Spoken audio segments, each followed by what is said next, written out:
రక్తహీనత లేని సమాజం తయారు కావాలంటే ప్రతి ఒక్కరూ సహజ సిద్ధంగా మన ఇండ్ల చుట్టూ దొరికే ఆకుకూరలు కూరగాయలను వినియోగించుకోవాలని ICDS CDPO Ramadevi supervisor Indira తెలిపారు.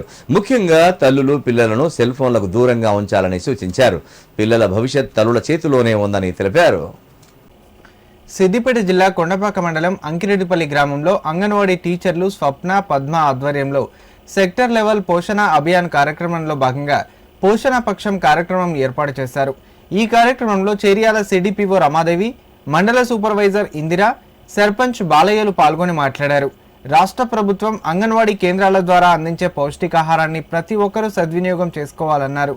ముఖ్యంగా గర్భవతులు, తల్లులు అంగన్వాడీ సెంటర్ ద్వారా అందించే పౌష్టికాహారాన్ని అక్కడే తినాలని కోరారు. చిన్నారులు సరైన ఎదుగుదలకు అంగన్వాడీ కేంద్రాల్లో అందించే పౌష్టికాహారమైన భోజనం ఉపయోగపడుతుందన్నారు.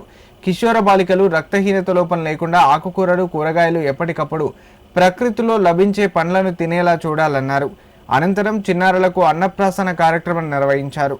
కార్యక్రమంలో పోషణ అభియాన్ కోఆర్డినేటర్ కనకరాజు, జిల్లా మహిళా సాధికారత సంస్థ శాఖ అధికారి నాగరాజు, ఏఎన్ఎం బాలలక్ష్మి, ఉపాధ్యాయులు, అంగన్వాడీ టీచర్లు పాల్గొన్నారు.